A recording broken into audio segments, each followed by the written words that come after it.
नमस्कार, VNM news में आपका स्वागत है। मैं हूं रंजना दवे। कोरोना संक्रमण के आंकड़ों पर आइए डालते हैं सबसे पहले नजर। विश्व भर में कोरोना के अब तक 19 करोड़ से ज्यादा मामले दर्ज हो चुके हैं, जबकि भारत में ये संख्या 3 करोड़ 10 लाख के पार पहुंच गई है। गुजरात की बात करें तो गुजरात में अब तक 8,24,000 से ज्यादा कोरोना केस दर्ज हो चुके हैं। और आइए देखते हैं आज की हेडलाइंस। कोरोना की तीसरी लहर पर केंद्र ने दी चेतावनी, देश के लिए आने वाले 100 दिन अहम।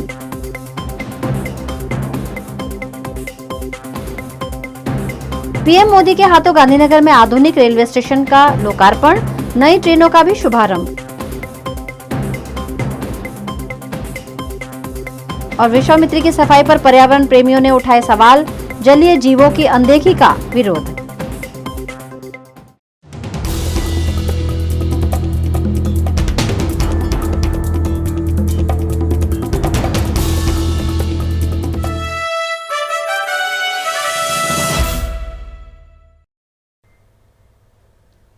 कोरोना महामारी पर केंद्र सरकार ने देशवासियों को चेतावनी देते हुए कहा है कि अगले 100 से 125 दिन भारत देश के लिए काफी अहम हैं। केंद्र ने कोरोना वायरस महामारी पर फिर से देशवासियों को सतर्क रहने को कहा है। स्वास्थ्य मंत्रालय ने शुक्रवार को कहा कि आने वाले 100 से 125 दिन काफी अहम रहने वाले हैं। बता दें कि प्रधानमंत्री नरेंद्र मोदी ने भी लोगों को कोरोना संबंधी नियमों का पालन करने का आग्रह किया है। केंद्र ने कहा कि हाल के दिनों में देश में कोरोना के मामले में कमी की दर धीमी हुई है और इससे संभावित तीसरी लहर के आने की चेतावनी के तौर पर लेने की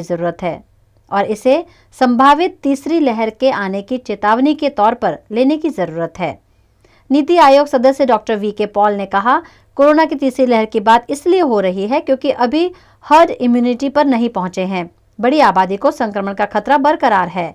हम संक्रमण के रास्ते हर्ड इम्यूनिटी तक नहीं पहुंचना चाहते। केस कम होने की रफ्तार धीमी हो गई है। हालात खराब न हो, इसलिए कोविड संबंधी व्यवहार बेहद जरूरी है।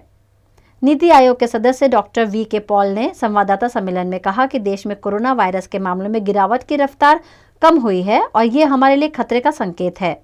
विश्व स्वास्थ्य संगठन WHO ने आंकड़ों के आधार पर विश्लेषण किया है और बताया है कि वर्ल्ड तीसरी वेव की ओर बढ़ रहा है। WHO की चेतावनी ग्लोबल है, उसे हमें समझना है और जो जरूरी उपाय है उन्हें हमें अपनाना है। देश के प्रधानमंत्री नरेंद्र मोदी ने गुजरात की राजधानी गांधीनगर में एक अद्भुत रेलवे स्टेशन का लोकार्पण किया है, जो 5 स्टार होटल के नीचे बना हुआ है। प्रधानमंत्री और गृह मंत्री इस कार्यक्रम में वर्चुअल रूप से शामिल हुए। प्रधानमंत्री नरेंद्र मोदी ने गुजरात को आज कई नए प्रोजेक्ट्स का तोहफा दिया है। उन्होंने वीडियो कॉन्फ्रेंस के जरिए गांधीनगर में 5 स्टार होटल के नीचे बने रेलवे स्टेशन के अलावा कई बड़े प्रोजेक्ट्स का उद्घाटन किया। इसमें aquatic and robotics gallery, Gujarat science city में नेचर पार्क शामिल हैं। इसके अलावा मोदी ने गांधीनगर से वाराणसी के बीच चलने वाली एक सुपर फास्ट ट्रेन और गांधीनगर से वरेथा के बीच चलने वाली मेमू ट्रेन को भी हरी झंडी दिखाई। प्रधानमंत्री और गृह मंत्री अमित शाह इस कार्यक्रम में वर्चुअली जुड़े। 55 किलोमीटर की मेहसाणा वरेथा गेज कन्वर्जन के साथ पूरी लाइन का इलेक्ट्रिफिकेशन किया गया है। इस पर करीब 367 करोड़ रुपए का खर्च आया है। इस लाइन पर 10 स्टेशंस पड़ते हैं। अब इस लाइन पर फास्ट ट्रेन चलेंगी, जिससे यात्रियों का काफी समय बचेगा। इसके अलावा 289 करोड़ रुपए की लागत से सुरेंद्रनगर से पीपावाव सेक्शन का इलेक्ट्रिफिकेशन भी किया गया है। Aquatic and robotics gallery, Gujarat science city का उद्घाटन करते हुए मोदी ने कहा कि पहले ऐसे निर्माण के बारे में सोचा भी नहीं जाता था। देश का लक्ष्य कंक्रीट का स्ट्रक्चर खड़ा करना नहीं है। साइंस सिटी रिक्रिएशन और क्रिएटिविटी को जोड़ता है। ये बच्चों में क्रिएटिविटी को बढ़ावा देता है। ये उन्हें कुछ नया सिखाने का प्लेटफॉर्म भी है। वडोदरा महानगर पालिका द्वारा शुरू किए गए विश्वामित्री सफाई अभियान में नदी को और नदी में रहने वाले जीवों को नुकसान ना हो, उस पर पर्यावरण प्रेमियों ने चिंता जताई है। इस मामले वीएमसी में एक बैठक भी आयोजित की गई। नेशनल ग्रीन ट्रिब्यूनल ने वडोदरा की विश्वामित्री नदी को स्वच्छ करने के और नदी से अतिक्रमण हटाने के आदेश दिए हैं, जिस पर अमल करते हुए वडोदरा महानगर पालिका ने विश्वामित्री नदी की सफाई शुरू कर दी है। लेकिन इस अभियान पर पर्यावरण प्रेमियों ने आपत्ति जताई है। इस मामले म्यूनिसिपल कमिश्नर शालिनी अग्रवाल और मेयर केयूर रोकड़िया के साथ पर्यावरणविदों की एक बैठक भी आयोजित की गई, जिसमें पर्यावरणविदों ने और वाइल्ड लाइफ एक्सपर्ट ने पालिका और पर्यावरण प्रेमियों के बीच संकलन के लिए एडवाइजरी कमेटी के गठन की मांग की है। અમે જે રજૂઆત હમણાં અહીંયા કરી એમાં મુખ્ય વસ્તુ એ હતી કે સિઝનનું જે સિલેક્શન થયું છે એ ખોટું છે અને અમે કોર્પોરેશનને કોઈ પણ રીતે એવું નથી કે દોષ આપી રહ્યા। એમને જે સજેશન મળ્યા ફોરેસ્ટ ડિપાર્ટમેન્ટ તરફથી કે ભાઈ તમે ઈંડાનું હેચલિંગ થઈ ગયું છે અને બચ્ચા પાણીમાં જતા રહ્યા છે, એ વાતને માનીને એ લોકોએ એ વિસ્તારમાં કામ કર્યું છે। મેં એમને એ વસ્તુ કીધી છે કે ઝોન 4 અને 5 એટલે કે કાલાઘોડાથી જે આપણો પ્લેનેટોરિયમ કાલાઘોડાથી જે મુજમાળવા સુધીનો પટ્ટો છે ત્યાં વિશ્વામિત્રીના સૌથી મોટા મગર વસાહતો એ વિસ્તારોમાં આવેલી છે અને આ સિઝનમાં એમને બચ્ચા થયા હોય છે। એમને કોઈ પણ કામગીરી શરૂ કરતાં પહેલાં એમને જેમ આપણે કોઈ ડિમોલિશન કરવું હોય છે તો આપણે ઘર ખાલી કરાવીએ છીએ, લોકોને ત્યાંથી સલામત લઈ જઈએ છીએ અને પછી કામ કરતા હોઈએ છીએ। જ્યારે અહીંયા આપણે એ રીતે કામ કર્યું છે કે એ જે વાઇલ્ડ લાઈફ છે, બીજું કે નદીના બંને ભાગમાં એક બહુ સારું વેજીટેશન છે। બહારથી માઇગ્રેટ કરીને આવેલા જે ઋતુપ્રવાસી પક્ષીઓ છે એમની પણ હમણાં ઈંડા મૂકવાની ને બચ્ચાની સિઝન હોય છે। તો જો એક્સપર્ટ્સ એડવાઇસ લેવામાં આવે, જે વન્યજીવો માટે કામ કરતા લોકો છે એવા લોકોને સાથે રાખીને જો આયોજન કરવામાં આવે તો આપણે ઘણા મોટા પ્રકારના નુકસાનોને અટકાવી શકીએ છીએ। 3 મુદ્દા હું કહું છું સ્પેસિફિક। એક લેટર અમે મોકલવાના છે, એની કોપી આપને પહોંચશે કાલે। અમારા 3 મુદ્દા હતા। એક તો અત્યારે જે થઈ રહ્યું છે અમારી અસહમતિ હતી, એમાં શું ખોટું થયું છે અમે એમને કીધું, અમારી દ્રષ્ટિએ શું થવું જોઈએ એ વાત થઈ। ના, એટલે જે રીતે આ ક્લીનઅપની એક્સરસાઇઝ થઈ એની સાથે અમારી સહમતિ નહોતી એ એમને કીધી। અને હું મારી કવિતાની ભાષામાં કહું તો આંખ સાફ કરવાની કોશિશ કરવામાં આવે ત્યારે કીકી, પાપણ અને લેન્સ કાઢી નાખવામાં આવે એને આંખની સફાઈ ના કહેવાય। એટલે અમે કન્સર્ન રેઝ કરીને એમને કીધું કે અમારી દ્રષ્ટિએ ખાસ કરીને અમારી સાથે વાઇલ્ડ લાઈફ એક્સપર્ટ છે, તમે એમને પૂછી શકો છો, એમને આપણી સાથે વાત કરી છે કે વાઇલ્ડ લાઈફ એક્સપર્ટની દ્રષ્ટિએ આ કેવું કરવું જોઈએ અને કેવી રીતે થવું જોઈએ, આ સિઝન બરાબર નથી એ એક વાત થઈ, અને આ રીતે ના થવું જોઈએ બીજી વાત થઈ। પણ બીજી મહત્ત્વની વાત થઈ કે નેશનલ ગ્રીન ટ્રિબ્યુનલનો જે ઓર્ડર છે અને સુપ્રીમ કોર્ટનો જે ઓર્ડર છે સુવેઝને લઈને, એ જે સુવેઝનો ઓર્ડર એટલા માટે કહું છું કે આપણે એનજીટીનો ઓર્ડર વિશ્વામિત્રીનો ખબર છે, પણ નદીમાં સુવેઝ અને એફ્લુઅન્ટ નખાય છે એનો બી ઓર્ડર છે સુપ્રીમ કોર્ટનો 22 ફેબ્રુઆરી, એની વાત કરી। અને અમે એવું કીધું કે long term as a matter of system કેવી રીતે થવું જોઈએ, એની એક બોડી બનવી જોઈએ અને એ બોડી એવી હોવી જોઈએ કે પ્રોએક્ટિવલી કશું કરતાં પહેલાં ચર્ચા કરે। ફ્રેન્કલી કહું તો વી આર નોટ હેપી, અમે એમની આ કરવાની જે પ્રક્રિયા છે એની સાથે સહમત નથી થતા। અમારી દ્રષ્ટિએ ઉતાવળમાં પગલું લેવાયું છે અને બાકીના જીવોને નુકસાન પહોંચ્યું છે અને અમને તો એવું લાગે છે કે ઇરિवर्सिबल डैमेज પણ થયું છે। इस मामले मेयर केयू रोकड़िया ने अपनी प्रतिक्रिया देते हुए कहा कि नदी में से झाड़ियों को दूर करने का काम संकलन के साथ ही किया जा रहा है, जिसमें सभी संस्थाओं के सहयोग की आवश्यकता है। वडोदरा महानगरपालिका द्वारा वडोदरानी मध्यमांथी पसार थती विश्वामित्री नदीनी अंदर विश्वामित्रीना बंने पट पर उगी गયેલા गांडा बावड़ अने जे वनस्पतिनी जरूर नथी અને એવું કહી શકાય કે ઝાડી ઝાંખરા આ દૂર કરવાની કામગીરી છેલ્લા 1 વીકથી ચાલી રહી છે અને આની અંદર અલગ અલગ સંસ્થાઓ એટલે કે જીપીસીબી હોય, ફોરેસ્ટ વિભાગ હોય, સિંચાઈ વિભાગ હોય, એ તમામના અધિકારીઓ સાથે સંકલન કરીને આ તમામ કાર્યવાહી વડોદરા મહાનગરપાલિકા દ્વારા આગળ વધારવામાં આવે છે। જે ભાગની અંદર બોટલનેક છે કે જેને કારણે પાછળ પાણી ભરાઈ રહે છે એ ભાગને પણ પહોળો કરવાની વાત અમે કરી રહ્યા છે। આ તમામ કાર્યવાહી વડોદરાની અંદર ચાલુ છે અને એક સારું રિઝલ્ટ આપ વડોદરાની વિશ્વામિત્રી નદીની અંદર આપ જોઈ શકો છો। આજે પર્યાવરણવિદ કે જેઓ ભૂતકાળની અંદર પણ વિશ્વામિત્રીના વિષયને લઈને એનજીટીમાં ગયા હતા, ત્યારબાદ એનજીટીએ એક સુખદ ચુકાદો આપ્યો છે, કામ કરવાની પરમિશન મળી છે અને એ તમામ પર્યાવરણવિદો સાથે પણ આજે એક બેઠક વડોદરા મહાનગરપાલિકા દ્વારા કરવામાં આવી હતી। હું commissioner, deputy mayor, standing chairman, પક્ષના નેતા, સૌ અધિકારી વર્ગ પણ આ બેઠકમાં ઉપસ્થિત હતો। એમના 2-3 મુદ્દા હતા, એ મુદ્દાઓને અમે સાંભળ્યા। એમનો જે વિષય હતો કે જે પદ્ધતિથી આ સાફ સફાઈ થઈ રહી છે એ યોગ્ય નથી, અથવા તો એમનો મુદ્દો હતો જે સિઝનમાં સાફ સફાઈ થઈ રહી છે એ યોગ્ય નથી, અથવા તો એનજીટીના ચુકાદાને લઈને એમને કોઈ જગ્યા પરની અલગ અલગ 2-3 જગ્યા પરના જે બાંધકામ છે એની પણ વાત મૂકી હતી। આ તમામ વાતચીતો અમારી વચ્ચે ખુલ્લા મને કરવામાં આવી હતી। અમે પોતે પણ એવું સ્પષ્ટ શબ્દોમાં સમજીએ છીએ કે વિશ્વામિત્રી નદી એ વડોદરાની નદી છે અને વડોદરાના પ્રાણ પ્રશ્નરૂપ છે. એની સાફ સફાઈ થવી જરૂરી છે અને અમે પણ અમારા કમ્પલ્શન કયા છે કે ભાઈ વડોદરાની નદીને જો વડોદરાને ચોખ્ખી નદી નહીં આપીએ તો કેવી રીતે ચાલશે. અને એ લોકો પણ નાના મોટા અંશેમાં એગ્રી થયા છે. જે ભાગની અંદર એગ્રી નથી થયા તો અમને લેટર પણ આપવાનું કહ્યું છે. એ લેટરનો પણ અમે આગામી દિવસમાં સ્ટડી કરીશું. પરંતુ એવું સ્પષ્ટ છે કે જે કામગીરી ચાલુ છે એને કામગીરી પૂરી કરવી જોઈએ, સૌએ સહકાર આપવો જોઈએ એવી અમે પણ અપીલ કરી છે. એ એડવાઇઝરી કમિટીનું ફોર્મેશન કેવું હોવું જોઈએ, થવું જોઈએ કે નહીં, આ તમામ એ પ્રશાસનિક વિષય છે. તો એ વિષયની અંદર આગામી દિવસોમાં નિર્ણય કરવામાં આવશે. वडोदरा में डोर टू डोर कलेक्शन वाले कर्मचारियों को कॉन्ट्रैक्टर द्वारा कम वेतन दिए जाने पर 250 जितने कर्मचारियों ने हड़ताल कर दी है. वडोदरा शहर में डोर टू डोर कचरा कलेक्शन के लिए 4 एजेंसी को कॉन्ट्रैक्ट दिया गया है, जिसमें स्वच्छता कॉरपोरेशन, CDC, ओम स्वच्छता कॉरपोरेशन और वेस्टर्न कंपनी शामिल हैं. 4 में से 2 एजेंसी द्वारा डोर टू डोर कचरा कलेक्शन करने वाले ड्राइवर और कर्मचारियों का शोषण किया जाता है. मध्य प्रदेश और राजस्थान से डोर टू डोर कलेक्शन के लिए लाए गए ड्राइवर्स और मजदूरों को कॉन्ट्रैक्टर द्वारा वेतन नहीं दिए जाने पर 250 जितने ड्राइवर्स और मजदूरों ने हड़ताल कर कॉन्ट्रैक्टर के खिलाफ विरोध प्रदर्शन किया. इन कर्मचारियों को 22,500 का वेतन दिए जाने की बात कही गई थी, लेकिन फिलहाल सिर्फ 15,000 दिए जा रहे हैं, जिससे नाराज इन कर्मचारियों ने काम करने से इनकार कर दिया है.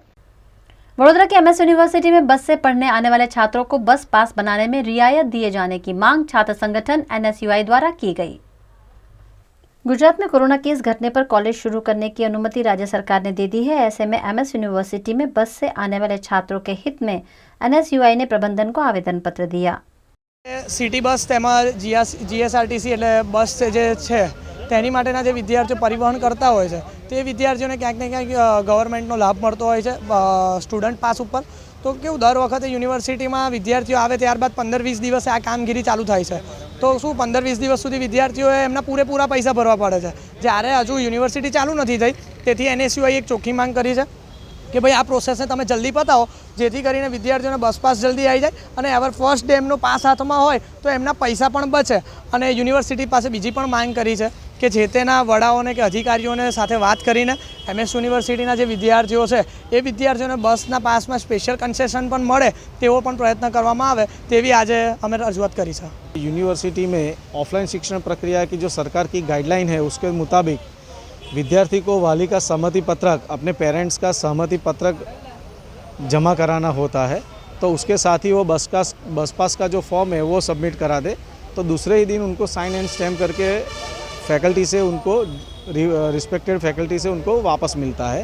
और वो ST डेपो में जाके राज्य सरकार ने जो दिशा निर्देश दिए हुए हैं ST निगम को, उस हिसाब से उनको कंसेशन मिलता है. साथ में उनकी दूसरी रजूआत थी कि जो सिटी बस सर्विसेज है उसमें भी उनको स्पेशल कंसेशन मिले. तो ऐसे कंसेशन तो मिल रहा है, पर उनकी ऐसी थी कि ये कोरोना महामारी के दरमियान थोड़ा और ज़्यादा कंसेशन मिले तो हम वहाँ पे जो संचालक है सिटी बस सर्विसेज के, उनको जो विद्यार्थी संगठनों का रिप्रेजेंटेशन है वो उनको भेजेंगे और उनसे प्रयत्न भी करेंगे कि कुछ और रियायत दी जाए. ऐसा हमारा भी एक प्रयास रहेगा. खबरों का दौर यूं ही चलता रहेगा. फिलहाल वक्त है एक ब्रेक का.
BNM टीवी मना रहा है सफलता के 23 साल का जश्न।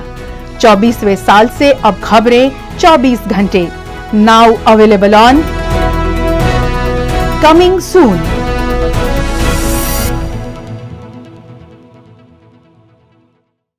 Times Career, consultant for international student recruitment organization providing consulting services for studying abroad. If you wish to pursue a life abroad, Times Career gives a hassle-free experience. At Times Career, coaching includes training for international language exams, interviews, pre-visa preparations, student loan assistance and housing facilities. With students faculty ratio of 8:1, we have 9 to 9 operating classes with library facilities for students and keep students aware with recent topics along with full length tests and problem solving. Times Career is an exam registration center of IDP and British Council with high visa ratio. At Times Career, you can have a vastest selection of countries like Canada, UK, Australia, USA, New Zealand, Europe and Germany.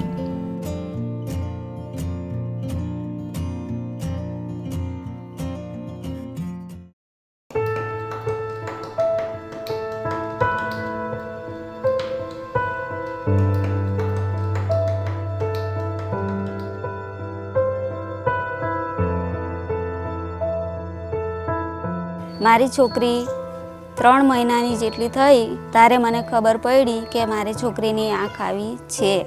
હું સિલાઈ કામ કરું છું.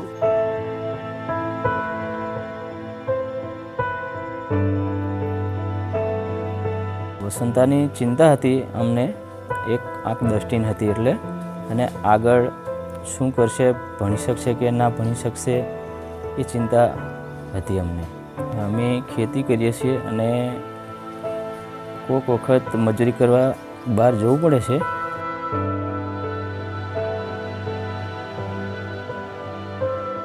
અમારી છોકરી જન્મથી આંખે દેખાતું નથી હતું. બરોડામાં એમ ખબર પડી કે છોકરી કે સારી સંસ્થા છે.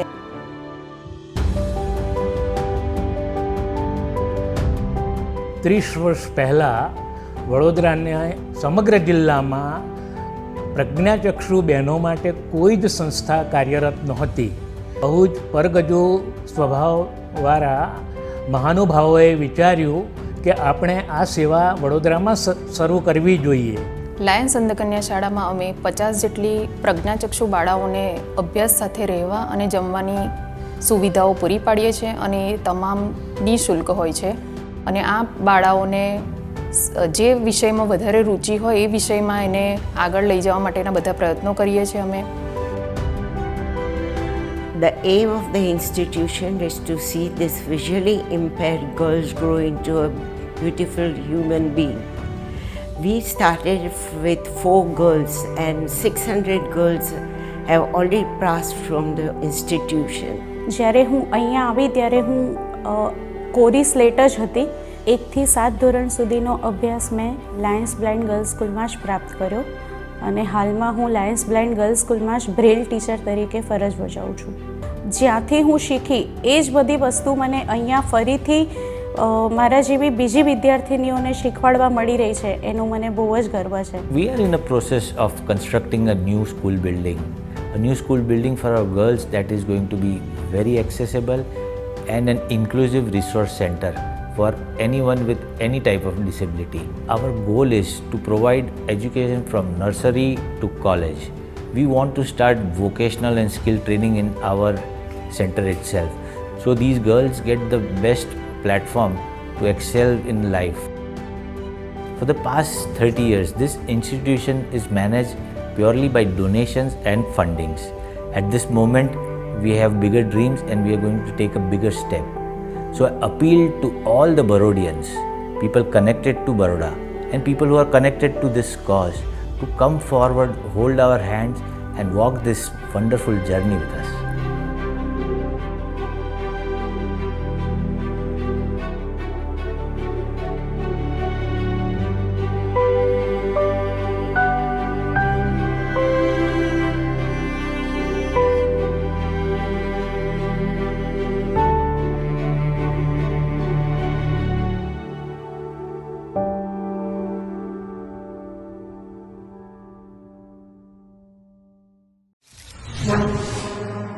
गुजरात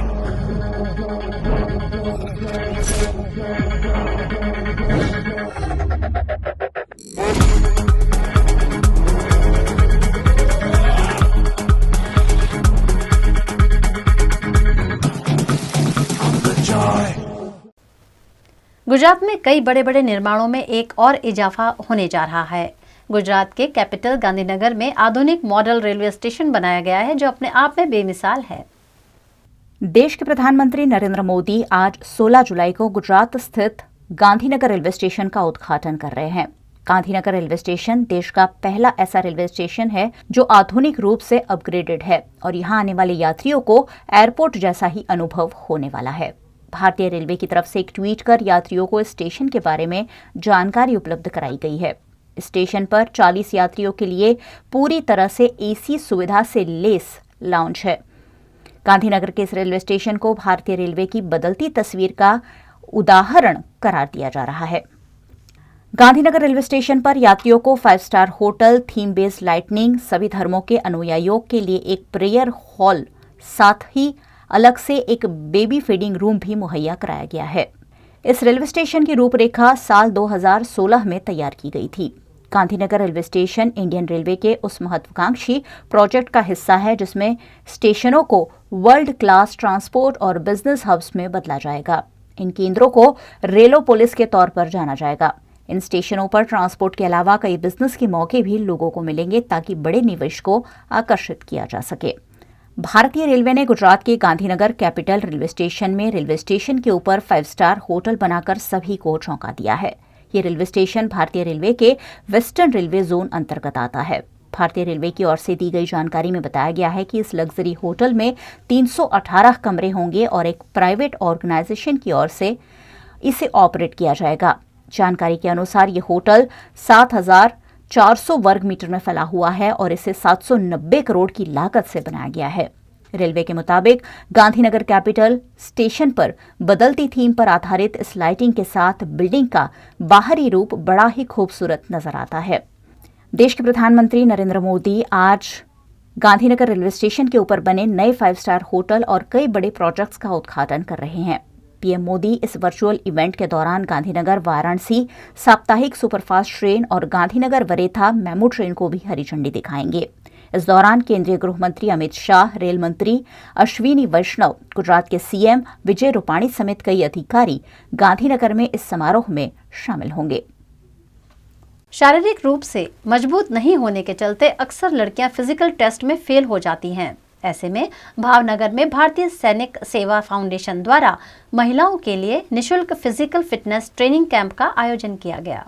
भावनगर के वाघावाड़ी रोड पर माजी सैनिक सेवा फाउंडेशन द्वारा उन लड़कियों के लिए एक अनोखा ट्रेनिंग कैंप शुरू किया गया है जिसमें सरकारी नौकरी में भर्ती की इच्छुक महिलाओं को निशुल्क फिटनेस ट्रेनिंग दी जा रही है। पीएसआई, आर्मी और नेवी में जुड़ने की इच्छुक लड़कियां यहां ट्रेनिंग और पौष्टिक आहार लेकर अपने आप को शारीरिक रूप से मजबूत बना रही है। મારું નામ જેઠવા જયશ્રી છે। અમે માજી સૈનિક સેવા ફાઉન્ડેશન ભાવનગર દ્વારા અહીંયા જે તાલીમ આપવામાં આવે છે જે ફ્રીમાં છે, તો અમે અહીં આવીએ છીએ અને અમારા જે ઘણા બધા સર છે કે સુરેન્દ્ર સર રાણા છે, અનિલભાઈ ચૌહાણ છે, મનીષભાઈ વાજા છે, તો અમને ફિઝિકલ ટ્રેનિંગ આપે છે અને રોજે નિઃશુલ્ક છે અમને આ બધી ફિઝિકલ એક્સરસાઇઝ કરાવે છે, રનિંગની ટિપ્સ આપે છે, અલગ અલગ અમારી ફિટનેસ માટે છે, અલગ અલગ એક્સરસાઇઝ કરાવે છે। તો તેમને આ ખૂબ જ સારું એવું કાર્ય છે। આર્મી, એરફોર્સ, નેવી વગેરેમાં ભરતી માટે છે એ અમને છે ફ્રીમાં ટ્રેનિંગ આપે છે, તો સેવાનું સારું એવું કાર્ય કરે છે। 21वीं सदी में भी दाहोद में महिला से निर्मम मारपीट का मामला गांधीनगर कैबिनेट बैठक में भी उठा था। इस पर कांग्रेस पार्टी ने भी अब आवाज उठाई है। दाहोद के धानपुर के खजूरी गांव में विवाहित महिला को अवैध संबंध रखने की निर्मम सजा देते हुए सरेआम पीटा गया था। इस मामले दाहोद जिला कांग्रेस पार्टी द्वारा पुलिस को आवेदन पत्र देकर ऐसे असामाजिक लोगों पर कानूनी कार्यवाही की मांग की गई। दाहोद विधायक विजय सिंह गरबाड़ा, विधायक चंद्रिका बारिया, दाहोद जिला कांग्रेस अध्यक्ष हर्षद नीनामा, पूर्व सांसद प्रभा तावियाड़ समेत के लोगों ने पुलिस अधीक्षक को आवेदन पत्र देकर आरोपियों को कड़ी सजा दिए जाने की मांग की। रिलेवंट सेक्शन हेठळ 19 जण विरुद्धમાં નામજોગ ફરિયાદ દાખલ કરવામાં આવેલ, જેમાં ગઈકાલ સુધી 14 આરોપીઓને પકડેલ હતા અને આજે વહેલી સવારે 5 અન્ય આરોપીઓને દાહોદ જિલ્લા પોલીસ દ્વારા એમની ધરપકડ કરવામાં આવેલી છે. એ સાથે સાથે જે પીડિત બેન છે એમની રજૂઆતને અન્વયે 498 ક હેઠળનો બીજો ગુના એના પતિ સામે દાખલ કરવામાં આવેલ છે, જેમાં પણ કાયદેસરની કાર્યવાહી કરવામાં આવશે. અન્ય એક વ્યક્તિ પીડિત જેની સાથે આ પીડિત બેન જતા રહેલ હતા એ વ્યક્તિ પણ ધાનપુર પોલીસને મળી ગયેલ છે અને એની રજૂઆતને અન્વયે એનો મોબાઈલ અને પર્સ જે લઈ લેવાની ઘટના આરોપીઓ દ્વારા બનેલ હતી એને પણ દાહોદ જિલ્લા પોલીસ તપાસ કરી રહી છે અને એમાં પણ લૂંટ કે ધાડ અંગેની જે સંબંધિત કલમ હશે એનો ઉમેરો કરી અને નામદાર કોર્ટને આ પ્રકરણ મોકલવામાં આવશે. ગઈકાલે માનનીય મુખ્યમંત્રીશ્રી, માનનીય ગૃહમંત્રીશ્રી અને ડીજીપી સર દ્વારા પણ અમને સ્પષ્ટ સૂચના મળેલ છે કે આ બાબતે કોઈ પણ પ્રકારની ઢીલાસ દર્શાવવામાં ન આવે અને પોલીસ દ્વારા આ દાખલો બેસે તેવી કાર્યવાહી કરવામાં આવે, જેથી દાહોદ જિલ્લા પોલીસ સક્રિયપણે આ કેસમાં તમામ પ્રકારના જે પગલાં લેવાના છે એ પગલાં લેશે અને કોઈ પણ વ્યક્તિ આ ઘટનામાં સંડોવાયેલ હશે એને છોડવામાં નહીં આવે. સોશિયલ मीडिया मॉनिटरिंग કોણે આ વિડીયો વાયરલ કરેલ છે એ અંગેની તપાસ પણ દાહોદ જિલ્લા પોલીસ દ્વારા કરવામાં આવી રહી છે. वडोदरा के लक्ष्मीपुरा से अंकोड़िया जाने वाली 2-3 किलोमीटर की सड़क लोगों को सुबह सुबह जॉगिंग वॉकिंग के लिए काफी पसंद आ रही है. बड़ी संख्या में लोग यहाँ सुबह सुबह अपनी फिटनेस को कायम रखने पहुँच रहे हैं. बड़ोदरा के पश्चिम इलाके में लक्ष्मीपुरा से अंकोड़िया जाने वाली सड़क निकट नर्मदा कैनाल है, जहाँ कुदरती वातावरण के बीच लोग सुबह सुबह वॉकिंग, जॉगिंग, रनिंग और कसरत करते हैं. बड़ी संख्या में लोग सुबह सुबह यहाँ अपने स्वास्थ्य को चुस्त दुरुस्त रखने पहुँच रहे हैं. दिन भर भी यहाँ लोगों की आवाजाही रहती है. लोगों को प्रकृति के बीच बना हुआ ये स्थल काफी पसंद आ रहा है. मैं आईपी शेयर रिलायंस कंपनी में जॉब करता हूँ. ये मैं वॉलंटरी सेवा कर रहा हूँ. अभी मेरे पास जो आर्मी वाले हैं, PSI वाले हैं, जो और एमेचर खेलने वाले हैं, ये लोग मेरे पास आ रहे हैं. तो हमारा यही टाइम है. अभी सब ग्राउंड बंद है. मैं अभी ये रोड पर ही प्रैक्टिस करा रहा हूँ. तो अभी मेरे पास मैक्सिमम लड़के हैं आर्मी में जाने वाले हैं और पुलिस में जाने वाले हैं. ये थोड़ा जो बच्चे हैं थोड़ा एमेचर के लिए करें और थोड़ा फिजिकल फिटनेस के लिए करें. ये हमारा अभी देखो हमारे 45 जितना लड़के हैं और एरिया बोलते हैं हम लक्ष्मीपुरा अंकोड़िया एरिया बोलते हैं. अंकोड़िया एरिया बोलते हैं. वहाँ में વડોદરા શહેરના પશ્ચિમ વિસ્તાર છે. લક્ષ્મીપુરાથી અંકોડિયાવાળો રસ્તો છે. ત્યાં એક 3 કિલોમીટરનો સાદો પટ્ટો છે, જે રોડ હજુ સુધી ડેવલપ નથી, પણ ચારે બાજુ ગ્રીનરી છે. નર્મદાની કેનાલ પણ સાથે જાય છે અને સવારે 6 વાગ્યાથી 5 વાગ્યાથી લઈને સાંજ સુધી આ વિસ્તારમાં એટલું એટમોસ્ફિયર સારું હોવાને કારણે આ પર્યટક સ્થળ તરીકે પણ જાણીતું થયું છે અને મોર્નિંગ વોકર્સ, એક્સરસાઇઝ અને જે આર્મીમાં જવા ઈચ્છે છે એ લોકો માટે પણ અહીંયા કસરત કરવાનું એક અનુરૂપ સુંદર એક જગ્યાનું એ થયું છે. વડોદરા શહેરમાં આવા અમુક જ વિસ્તાર છે જ્યાં લોકો આવીને આવી પ્રેરણા લે છે અને આ રીતે કરે છે. ડોગ્સ માટે પણ સ્પેશિયલ અહીંયા એ છે કે આખા વિસ્તારના આ બાજુના ડોગ્સ બધા અહીંયા સાંજે થાય એટલે ભેગા થાય છે. એ લોકોનું પણ ગેટ ટુગેધર જેવું થતું હોય છે. એ લોકો પણ કન્ટિન્યુ રનિંગ કરતા હોય છે. જે લોકોનું આર્મીમાં જવાનું સપનું છે એ પણ અહીંયા ખાસો મોટો પટ્ટો છે 4-5-10 કિલોમીટરનો, તો એમાં એ લોકો વોકિંગ કરી શકે છે, જોગિંગ કરી શકે છે. સાથે કે આજુબાજુ વિસ્તારના ડાયાબિટીસને જે એજેડ લોકો છે, જે લોકો સાંજ પડે પર્યટક સ્થળ તરીકે અહીંયા આવે છે, ચટ્ટાઈને ચાદર લઈને નાસ્તો લઈને પણ આવે છે. સાથે સવારના પોરમાં અહીંયા તમને બધી જાતના જ્યુસને એ પણ અહીંયા ઉપલબ્ધ છે. એક્સરસાઇઝ અને એના ધ્યાનના રાખીને આ વિસ્તાર લક્ષ્મીપુરાનો જે વિસ્તાર છે કેનેલ પાસે એ ડેવલપ થઈ રહ્યો છે અને આવી સુંદર જગ્યા પર વડોદરા શહેરના લોકોએ આવવું જોઈએ અને એકવાર એક અનુભવ લેવો જોઈએ, કારણ કે એટમોસ્ફિયર અને વાતાવરણ જે રીતનું અહીંયા સુંદર છે, કુદરતી છે અને ચારે બાજુ ગ્રીનરી જ છે, તો આ અચૂક ભૂલ છે. वडोदरा में पानी की टंकी से समाओजी इलाके में पानी दिए जाने पर कांग्रेस की नगर सेवक पुष्पा वाघेला ने आपत्ति जताई है और इस मामले मेयर केयूर रोकड़िया को एक पत्र भी लिखा है. આજે અમે ત્રણેય કાઉન્સિલરો અમારા વોર્ડ નંબર 1ના આજે જે સ્ટેન્ડિંગ કમિટીમાં કામ આવ્યું છે છાણીનું, એ જ્યારે 2 અઠવાડિયા પહેલાં સ્ટેન્ડિંગમાં કામ આવ્યું હતું ત્યારે પણ મેં એનો વિરોધ કરીને પત્ર લખીને અને મુલતવી રખાયેલું અને આજે અમે ત્રણેયને આવેદનપત્ર આપ્યું છે. આવેદનપત્ર એટલા માટે આપ્યું છે કે છાણી વિસ્તાર એ અમારો 2006થી સમાવેશ થયો વડોદરા શહેરમાં. 2013 પછી 24/7 હેઠળની લાઈનો નાખી, મીટરો નાખ્યા, પણ આજે તમે જોઈ શકો છો છાણી વિસ્તારમાં પૂરતા પ્રમાણમાં પાણી મળતું નથી. રોજ સવાર થાય ને અમે ત્રણેયને ફોન આવ્યા કરે છે છાણીમાંથી કે પાણીની સમસ્યા છે. હવે આવી સમસ્યાઓની વચ્ચે તમે છાણીની ટાંકીમાંથી સમા ઓજી વિસ્તારને લાઈન આપશો તો અમારા વિસ્તારની પરિસ્થિતિ વિકટ થશે અને નવા વિસ્તારની પરિસ્થિતિ પાછી ફરી નવી ઊભી થશે. એટલે અમારી માંગણી એટલી જ છે ત્રણેયની કે તમે આ જે સ્ટેન્ડિંગનું કામ આવ્યું એ હાલ પૂરતું મુલતવી રાખો. તમે જ્યારે અમારું છાણીની ટાંકીમાં પૂરતા પ્રમાણમાં પાણી આપો અને 2 MLD પાણીની અમે માંગણી કરી છે એ પાણીની વ્યવસ્થા કરો, પછી તમે સમા ઓજી વિસ્તારને પાણી આપો જેથી બંને વિસ્તારને પૂરતા પ્રમાણમાં પાણી મળી રહે. એટલી જ અમે માંગણી કરી છે. सोशल मीडिया पर आज एक वीडियो वायरल हो रहा है जिसमें एक शख्स को हाथ में चोर के बोर्ड के साथ बाजार में घुमाया जा रहा है। ये वीडियो सूरत का होने की जानकारी मिल रही है। सूरत के टेक्सटाइल मार्केट का एक वीडियो सोशल मीडिया पर वायरल हुआ है जिसमें एक शख्स को अर्धनग्न कर बाजार में घुमाया जा रहा है। इस शख्स के हाथ में बर्गर चोर सुब्रमण्यम लिखा हुआ एक बोर्ड भी पकड़ाया गया है। ऐसे में इस शख्स ने बर्गर की चोरी की होने की आशंका जताते हुए उसका जुलूस निकाला गया। लेकिन इस वायरल वीडियो को लेकर पुलिस ने एक्शन दिखाना शुरू कर दिया है। किसी भी शख्स के साथ इस तरह की सख्ती बरतना कानून के खिलाफ है। ऐसे में ऐसा करने वाले लोगों पर कानूनी कार्यवाही भी हो सकती है। वडोदरा महानगर पालिका द्वारा वडोदरा को हरा भरा बनाने के नाम पर जो प्लॉट आवंटित किए गए हैं उनका अवैध इस्तेमाल किया जा रहा है, जिसका वडोदरा कांग्रेस लगातार पर्दाफाश कर रही है। वडोदरा महानगर पालिका द्वारा जो प्लॉट विभिन्न संस्थाओं को ग्रीनरी डेवलप करने के लिए आवंटित किए गए थे, वहां नियम के खिलाफ अवैध निर्माण कर दिए गए हैं। आजवा रोड पर लायंस जायंट ग्रुप को एक प्लॉट कई सालों पहले दिया गया था, जहां प्लांटेशन की बजाय सीनियर सिटीजन क्लब बना दिया गया है, जिसका वडोदरा कांग्रेस अध्यक्ष प्रशांत पटेल और विपक्ष नेता अमीरावत ने दौरा करते हुए मामले पर अपना विरोध प्रकट किया।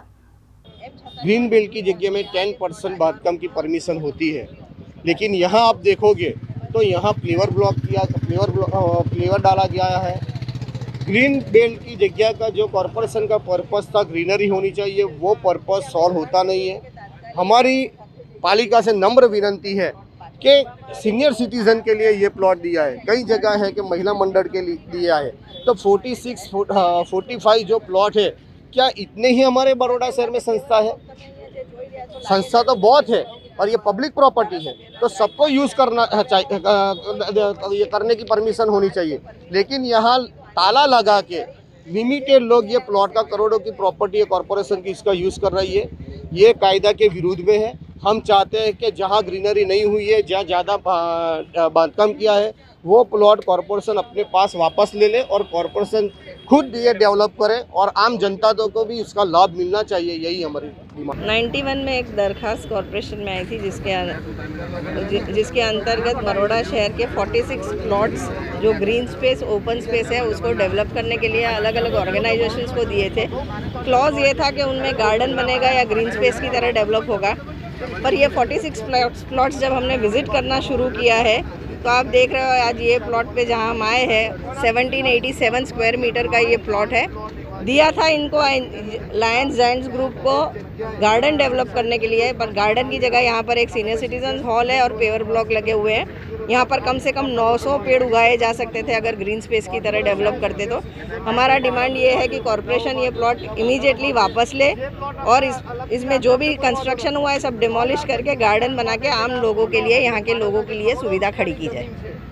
अंकलेश्वर के जलाराम अपार्टमेंट में इलेक्ट्रिक सामान और प्लम्बिंग के सामान के चोरी की घटना सामने आई है, जिसमें 1,10,000 रुपयों का सामान चोरी हुआ है। अंकलेश्वर के जवाहर बाग निकट जलाराम अपार्टमेंट है, जहां पिछले सप्ताह चोरी की घटना घटी थी। इन चोरों ने घर को अंदर से बंद कर कॉपर वायर चोरी कर लिए थे। कॉपर वायर के कुछ टुकड़े पड़ोसी के घर से भी मिले हैं। ऐसे में पड़ोसी पर भी चोरी की आशंका घर मालिक जता रहे हैं। इस मामले की शिकायत मकान मालिक ने पुलिस थाने में कराई है, जिसकी तफ्तीश पुलिस कर रही है। वडोदरा में स्मार्ट सिटी के नाम पर तरह तरह की योजनाओं पर काम तो चल रहा है, लेकिन यहाँ बरती जा रही लापरवाही से नागरिकों को समस्याओं का सामना करना पड़ रहा है। वडोदरा के चकली सर्कल निकट गुजरात के सबसे लंबे फ्लाईओवर ब्रिज का निर्माण जारी है। इस निर्माण के दौरान कॉन्ट्रैक्टर की लापरवाही के चलते पीने का शुद्ध पानी बर्बाद हो रहा है। रोजाना यहाँ हजारों गैलन पानी सड़कों पर बहकर वेस्ट हो रहा है, जिस पर सामाजिक कार्यकर कमलेश परमार ने आपत्ति जताई। શહેરમાં આવેલ જે ચકલી સર્કલ પાસે જે સૌથી વડોદરા શહેરનો મોટામાં મોટો બ્રિજ ગણવામાં આવે છે અને આ બ્રિજની કામગીરી ઘણા વખતોથી ચાલી રહી છે।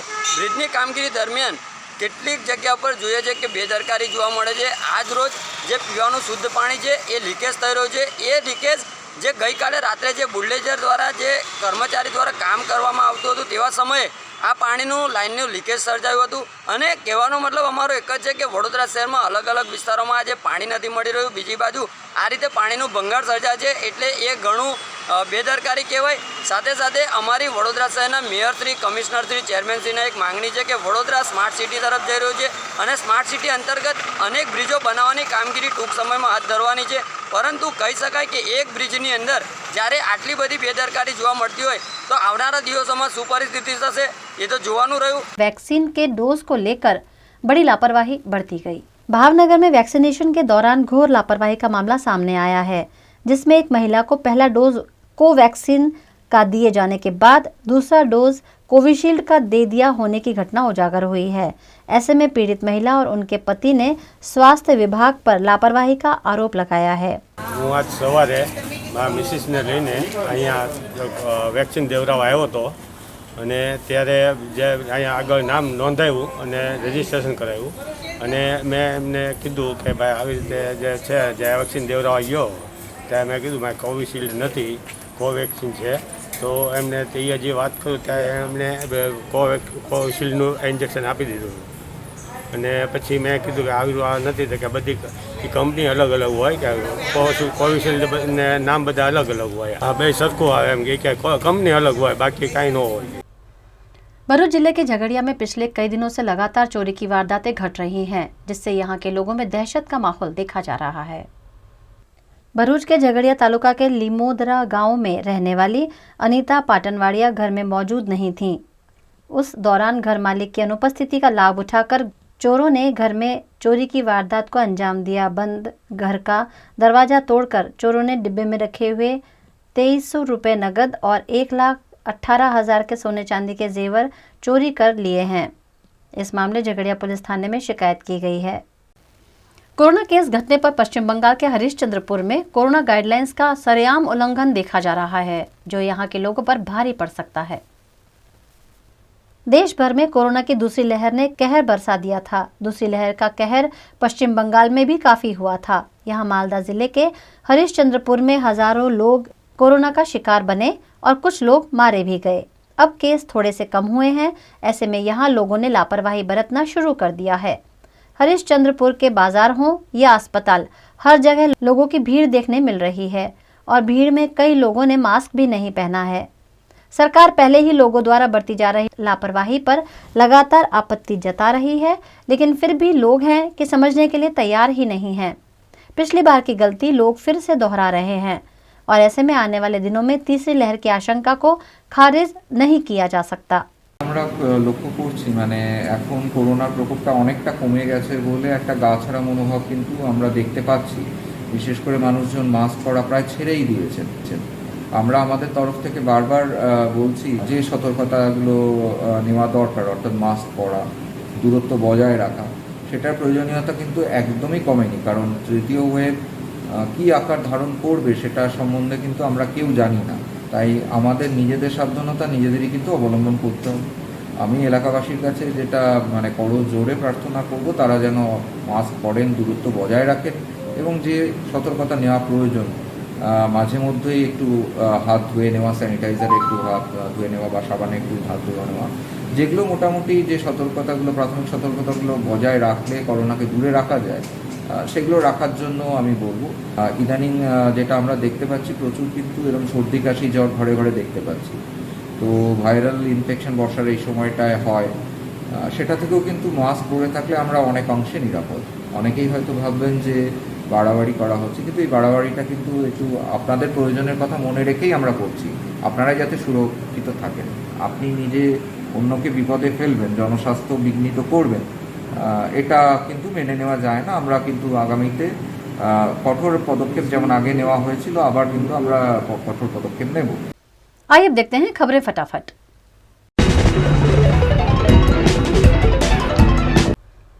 अफगानिस्तान में भारतीय मूल के पत्रकार दानिश सिद्दीकी की हत्या हो गई है। वे अंतर्राष्ट्रीय समाचार एजेंसी रॉयटर्स के लिए काम करते थे। सिद्दीकी की मौत स्पिन बोल्डक इलाके में हुई है, जो कंधार प्रांत में स्थित है। यहाँ इस समय भीषण हिंसा हो रही है।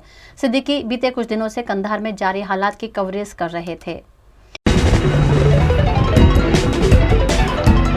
गुलशन कुमार के बेटे और टी सीरीज कंपनी के मैनेजिंग डायरेक्टर भूषण कुमार के खिलाफ बलात्कार का केस दर्ज किया गया है। भूषण कुमार पर आरोप है कि उन्होंने टी सीरीज के प्रोजेक्ट में काम दिलाने का लालच देकर एक 30 साल की महिला के साथ बलात्कार किया है। उनके खिलाफ ये रेप केस मुंबई के DN नगर पुलिस ने दर्ज किया है। कल भारतीय क्रिकेट टीम के विकेटकीपर ऋषभ पंत के कोरोना पॉजिटिव आने के बाद अब BCCI के प्रेसिडेंट सौरव गांगुली ने ऋषभ पंत पर सफाई दी है। उन्होंने बिना मास्क के यूरो कप टूर्नामेंट में मैच देखने पहुंचे पंत के लिए कहा कि हर वक्त मास्क पहनकर रहना संभव नहीं है। पंत वेम्बली में इंग्लैंड और जर्मनी का प्री क्वार्टर फाइनल मैच देखने पहुंचे थे। माया नगरी मुंबई एक बार फिर पानी पानी हो गई है। कल देर रात से हो रही बारिश के कारण शहर में जगह जगह जल भराव हुआ है, जिससे लोगों को आने जाने में खासी दिक्कतों का सामना करना पड़ रहा है। रेलवे ने सभी मशीनरी को अलर्ट मोड पर रखा है और स्थिति पर बारीकी से निगाह बनाए हुए हैं। ट्रेनों की आवाजाही पर भी इसका प्रभाव पड़ रहा है। प्रधानमंत्री मोदी कोरोना पर लगातार समीक्षा बैठक कर हालात का जायजा ले रहे हैं। इसी कड़ी में शुक्रवार को प्रधानमंत्री नरेंद्र मोदी 6 राज्यों के मुख्यमंत्रियों के साथ बैठक की। इन राज्यों में तमिलनाडु, आंध्र प्रदेश, कर्नाटक, केरल, ओडिशा और महाराष्ट्र हैं। पीएम मोदी ने कहा कि कुछ राज्यों में कोरोना के मामले फिर बढ़ना चिंता का विषय है। यूरोप के कई देशों में केस बढ़ रहे हैं, यह हमारे लिए चिंता है।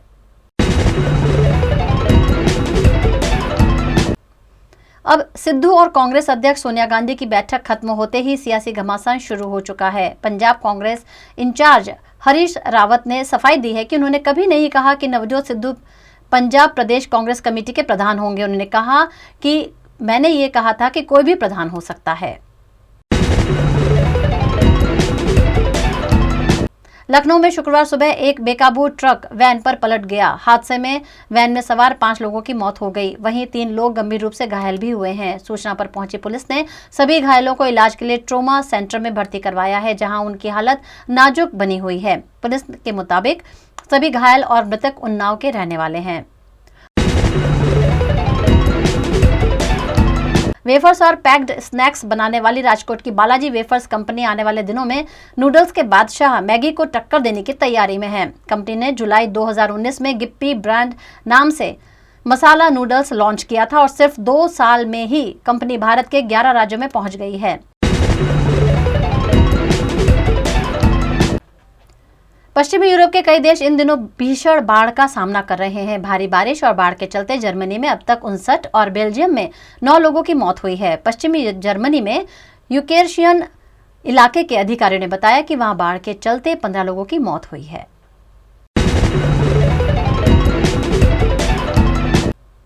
महाराष्ट्र बोर्ड ने 10वीं कक्षा का रिजल्ट जारी कर दिया है। स्टेट बोर्ड के अध्यक्ष दिनकर पाटिल ने आज आयोजित एक प्रेस कॉन्फ्रेंस में 10वीं के रिजल्ट की घोषणा की।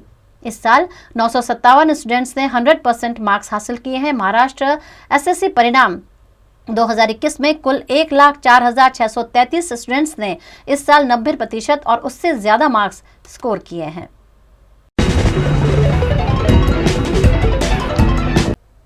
भोपाल की सांसद साध्वी प्रज्ञा एक बार फिर विपक्ष के निशाने पर हैं। घर पर ही कोरोना टीका लेने को लेकर साध्वी प्रज्ञा पर कांग्रेस नेता ने बड़े सवाल खड़े किए हैं। कांग्रेस नेता नरेंद्र सलूजा ने ट्विटर पर लिखा, अभी कुछ दिन पूर्व ही बास्केटबॉल खेल रही व ढोल की थाप पर नृत्य कर रही हमारी भोपाल की सांसद प्रज्ञा ठाकुर ने आज घर टीम बुलाकर वैक्सीन का डोज लगवाया। हालांकि साध्वी प्रज्ञा की ओर से कोई बयान नहीं आया है।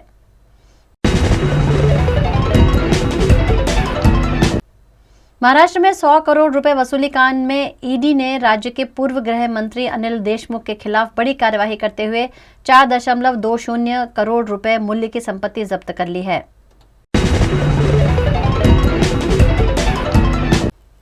वडोदरा के स्वामीनारायण मंदिर का एक वीडियो वायरल सामने आया है, जिसमें दर्शन करने आए वलसाड़ के व्यापारी को दर्शन करने के बाद अचानक हार्ट अटैक आया और व्यापारी की मौके पर ही मौत हो गई। भगवान के चरणों में ही व्यापारी ने अपने प्राण त्याग दिए। ये पूरी घटना सीसीटीवी कैमरे में कैद हो गई है।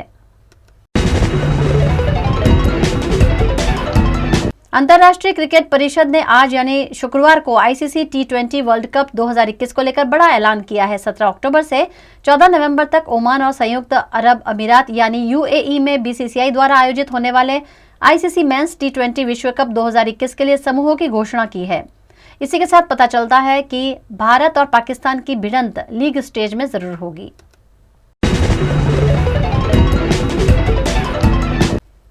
जापानी मीडिया के मुताबिक अब यह तय है कि बहुत से एथलीट बिना टीका लगवाए टोक्यो पहुंचेंगे। अंतर्राष्ट्रीय ओलंपिक समिति के प्रवक्ता ने कहा कि ओलंपिक खेलों के सिलसिले में लगभग 85% ऐसे व्यक्ति टोक्यो आएंगे जिन्हें टीका लग चुका होगा।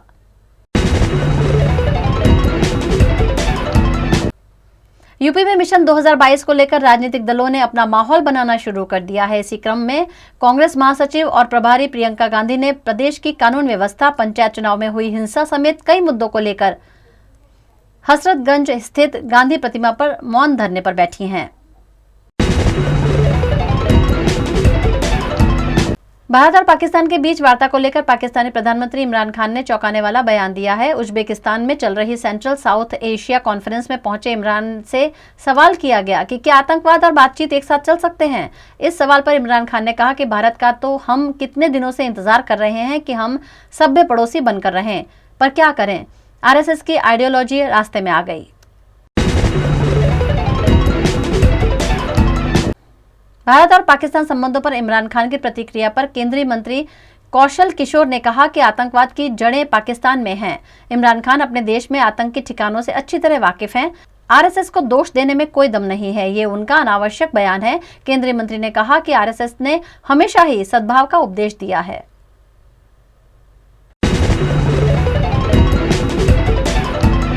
उत्तर प्रदेश में कांवड़ यात्रा को मंजूरी दिए जाने पर सुप्रीम कोर्ट ने आज सख्त टिप्पणी की। कोर्ट ने कहा कि धार्मिक भावनाएं जीवन के अधिकार से बड़ी नहीं है। इस यात्रा के आयोजन से देश के सभी नागरिकों के स्वास्थ्य पर असर पड़ सकता है, इसलिए राज्य सरकार खुद ही इस पर विचार कर निर्णय ले। कोर्ट ने सुनवाई सोमवार 19 जुलाई के लिए टालते हुए ये भी कहा कि अगर राज्य सही निर्णय नहीं ले पाता तो वे खुद आदेश जारी करेगा। कांग्रेस के वरिष्ठ नेता और मध्य प्रदेश के पूर्व मुख्यमंत्री कमलनाथ ने मध्य प्रदेश छोड़ केंद्र में भूमिका निभाने से इनकार कर दिया है। सूत्रों के मुताबिक कांग्रेस नेतृत्व की तरफ से कमलनाथ को केंद्र में बड़ी भूमिका निभाने का प्रस्ताव दिया गया था और यहीं से उन्हें पार्टी का कार्यकारी अध्यक्ष बनाए जाने के कयास लगने लगे थे, मगर पार्टी सूत्रों ने बताया कि कमलनाथ ने मध्य प्रदेश छोड़ने से मना कर दिया है।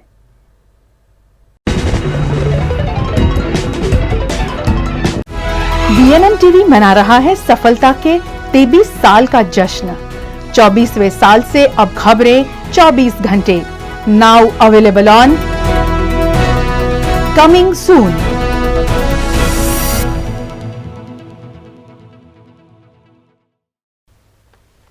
VNM टीवी की खबरें अब आप YouTube, Facebook, Instagram के अलावा OTT प्लेटफॉर्म्स पर भी देख सकते हैं। Daily Hunt, IPTV, rock TV और जॉय टीवी पर 24 घंटे VNM टीवी आपके लिए उपलब्ध है। तो देखते रहें VNM TV. VNM news room से आज बस इतना ही। कल फिर मुलाकात होगी, तब तक के लिए इजाजत दीजिए। नमस्कार।